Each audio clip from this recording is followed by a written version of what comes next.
Hi, everybody. This is Ruta Lee, and you're listening to TV Confidential.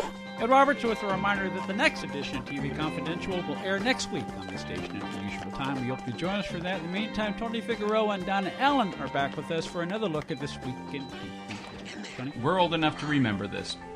There was a program that premiered on November 8th, 1979, and it was called The Iran Crisis, America Held Hostage.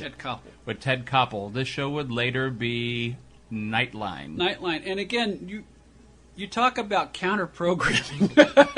It wasn't planned as such, but at a time when Johnny Carson pretty much ruled the roost. Yes. In late night, and there had been attempts to do other late night talk shows, late night programming. None really took off. This took off accidentally. It wasn't planned as an ongoing series. It was an extension of ABC News commenting on a national story in the era prior to CNN and cable television. Yeah. It was basically a daily update of the Iran hostage crisis. Yeah.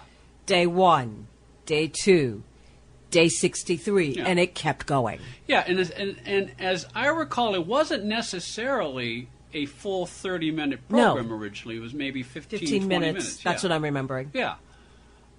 But, again, because the Iran hostage crisis extended 18 months, was not resolved until Reagan took office. Yeah.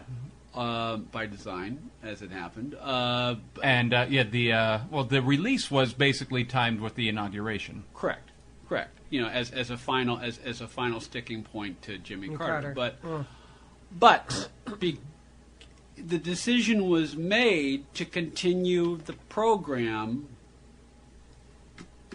after the hostages were released because ABC showed that there was an audience willing to watch late night news at 11:30 on a nightly basis. There was a late night audience other than Johnny Carson. Yeah, and as you mentioned it, because we know a certain history of the Tonight Show and competitors. Yeah, and we've covered definitely a lot of that, but. There was, let's say, competition even in the 70s to go up against Johnny Carson. Jerry Lewis had a talk show for a while. Dick Cavett. Dick Cavett was on ABC. Merv Griffin was on CBS. Jerry Lewis actually historically did all three shows because they were all based in New York, and none of the other ones knew about it. Going back about 10 years earlier, we did a series with Phil Grice about Les Crane, who was the first national competition for Johnny Carson on ABC. So and then in the 80s, everyone from Alan Thicke to Pat Sajak to going on and on until we get more into more. But again, this was not planned as an ongoing series. It was an extension of ABC News, but as often happens organically, it developed, and people found again there's an audience for news programs. So let's continue this with Ted Koppel as under the name Nightline. Yeah, it became Nightline in March of 1980, and this was around the time of the Winter Olympics.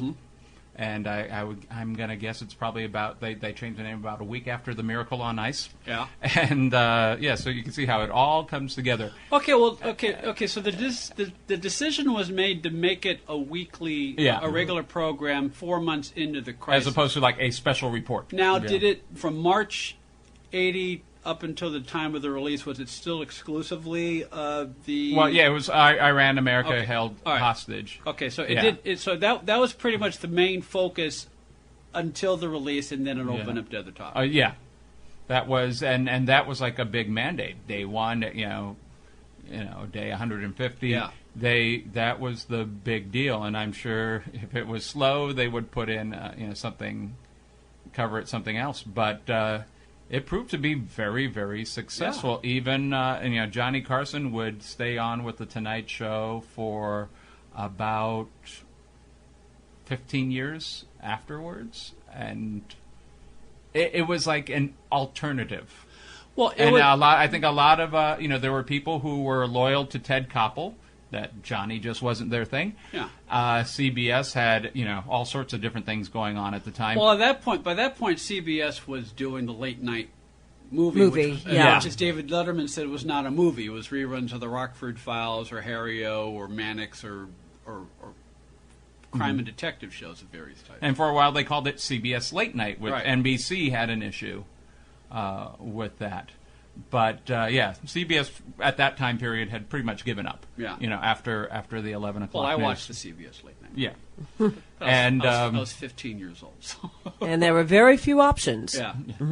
And but I think there were people who just would rather see more expanded news because we had mentioned CNN would be coming out in about 2 years, but not everybody had cable. Right. Cable was not readily available, so this was much more relevant.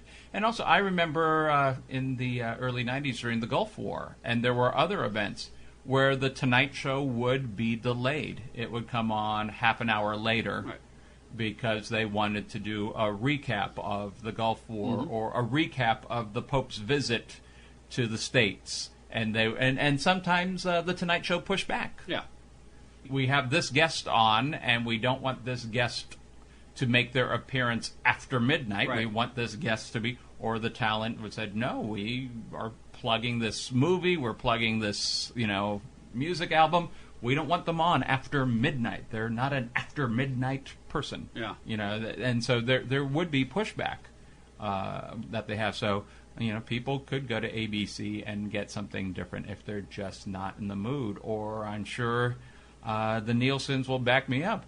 You watch the monologue, then you turn to, and I am sure the way that Nightline was formatted, that was factored into the equation.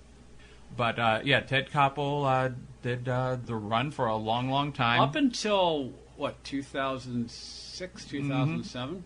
Yeah, I think you're right, too. Yeah, and then they switched formats, and then it became more of a magazine. And more of a magazine show. It kind of reminded me of a thing that NBC tried to do with Tom Snyder for a while, Primetime Live. Yeah. And it was hit and miss. And or Tomorrow Coast to Coast when they tried to fix something that wasn't broke, and and it just Martin Bashir, to his credit, it just did not work. And I think it was going to suffer when Ted Koppel left, but the way that they changed things around, it didn't work. And the fact that I believe within maybe 1 or 2 years they gave Jimmy. They switched places between Nightline and Jimmy Kimmel. Yeah. And remember, before Jimmy Kimmel, you had Bill Maher, which, it was a comedy show, right? But it focused so much on world events. And originally, the intent was supposed to be basically Ted Koppel was going to be Bill Maher's opening act, right? So that they could go with what Nightline was covering, and that could be fodder for politically incorrect, which it never quite worked out that way. Just I think because of the timing and two different coasts, and I think they were it just did not work with that type of show. Jimmy Kimmel, I would always find to his credit that if Nightline went long, Jimmy was never complaining about it, and especially on the subject matter. Jimmy would say, no, I know we're coming on late, but Nightline had something very important, and we wanted to give him the time. He would never mock or belittle, the show that came before him, which I'm sure would have been easy. Especially, there was one whole that they just listed names of people who had died in Afghanistan and Iraq, and they just wanted to have all those names broadcast. And Jimmy was very gracious when they came on. Yeah, we're on a half hour later because this is important. And he moved on with the show. He's beginning to grow on me. Yeah, he. I think we're seeing, because you had a guy who was a frat boy with the Man Show. I never cared for that. Ben Stein's mind, and I think that's part of his persona. I was outside that. But as he's grown, he's matured, and he's had the misfortune of, he's made it a family business, which I think was very appealing, between his uncle and his cousin and other relatives being part of the show, doing correspondence stuff. And then, to have some of these people die, and then he comes back, and we could, I think he endeared himself. Also, one of the ushers for the show, who was very personal, died, and in tributes and stuff like that. And I think the certain sentimentality that he has, not only for the people that he works with, but also different genres, different music styles that he likes to pay tribute to. I think people have really ingratiated themselves, and he's a really good interviewer. Time, childhoodtelephone.blogspot.com, childhoodtelephone.blogspot.com, also storysalon.com, www.storysalon.com. Donna's 4-part novel series is now complete. Yes, it is. The last book, Fall Again Reunion, was published a few months ago. You'll see where the story finally ends. And to find out how the story begins and end, go to fallagainseries.com. Tony and Donna, we'll see you both next time. Next time. We'll be back with more TV Confidential right after this. This portion of TV Confidential is brought to us by our friends at Front Porch Realty Group, the community of realtors in the Northern Bay area of California that is committed to finding the solution that is best for their clients. Whether you're a first-time home buyer or looking to sell or lease your property in Northern California, call 415-886-7411 or visit frontporchrealtygroup.com for more information on how they can help you.